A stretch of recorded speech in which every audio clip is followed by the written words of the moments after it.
বিসমিল্লাহির রহমানির রহিম। মায়া আলোর দিগন্ত চ্যানেলে আপনাদের সবাইকে জানাই স্বাগতম। আজ আপনাদের একটা মজার গল্প শোনাবো, তো দেরি না করে শুরু করা যাক। হযরত মূসা ও বনী ইসরায়েলের অবাধ্যতা। হযরত মূসা ছিলেন অন্যতম বড় নবী, যিনি আল্লাহর নির্দেশে ফেরাউন ও তার সেনাদের বিরুদ্ধে দাঁড়িয়েছিলেন। ফেরাউন ছিল এক নিষ্ঠুর বাদশাহ, যিনি নিজেকে কি রব কি দাবি করত। মূসা এর মাধ্যমে আল্লাহ বনী ইসরায়েলকে দাসত্ব থেকে মুক্তি দিয়েছিলেন।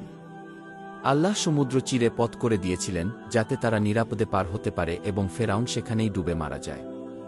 কিন্তু বনী ইসরায়েল এত বড় অলৌকিক ঘটনা দেখেও ধৈর্য ও কৃতজ্ঞতা ধরে রাখতে পারেনি। একবার তারা হযরত মূসা কে বল, হে মূসা, আমরা একটি মূর্তি চাই যাকে আমরা উপাসনা করতে পারি, যেমন অন্য জাতিগুলো করে। কি? এতে মূসা বললেন, তোমরা কি এমন একটি জাতি যারা জাহিলিয়াতের মধ্যে পড়ে গেছ, যখন তোমাদের সামনে আল্লাহর স্পষ্ট নিদর্শন রয়েছে? তারা তাওবা করার বদলে বারবার অবাধ্যতা করতে লাগল। যখন মূসা 4 দিন আল্লাহর সাথে কথা বলার জন্য তুর পাহাড়ে গেলেন, তখন তার অনুপস্থিতিতে তারা এক স্বর্ণের বাছুর তৈরি করে উপাসনা করতে লাগল। আল্লাহ তাআলা এতে ক্রুদ্ধ হলেন এবং তাদের উপর এক কঠিন শাস্তি আসার কথা জানালেন। কিন্তু হযরত মূসা আল্লাহর কাছে দোয়া করলেন যেন আল্লাহ তাদের ক্ষমা করেন।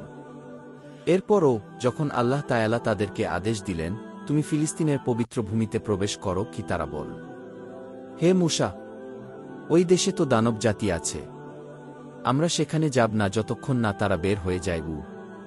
তারা আরও বল, তুমি এবং তোমার রব গিয়ে যুদ্ধ করো, আমরা এখানে বসে আছি।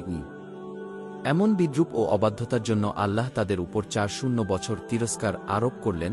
তারা মরুভূমিতে ঘুরে বেড়াতে লাগল, তারা ভূমি পেল না, শান্তি পেল না। এই কাহিনার শিক্ষা, ঈমান শুধু মুখের কথা নয়, তা কাজে ও বিশ্বাসে প্রমাণিত হয়। আল্লাহর নিদর্শন দেখেও যারা অবাধ্য হয়, তাদের উপর আল্লাহর শাস্তি আসে। নবী সর্বদা দয়া ও ক্ষমার প্রতীক, তারা নিজ জাতির জন্য আল্লাহর কাছে ক্ষমা চান। বিশ্বাস ও ধৈর্য ছাড়া মুক্তি সম্ভব নয়। আপনাদের জন্য এই গল্পটি এনেছে আমাদের চ্যানেল। যদি গল্পটি ভালো লেগে থাকে, অনুগ্রহ করে লাইক দিন, সাবস্ক্রাইব করুন এবং আপনার মতামত শেয়ার করুন। আপনার একটি মন্তব্য আমাদের জন্য অনেক মূল্যবান। ভবিষ্যতে আপনি কোনো গল্প শুনতে চান, জানাতে ভুলবেন না। আসসালামু আলাইকুম ওয়া রাহমাতুল্লাহ।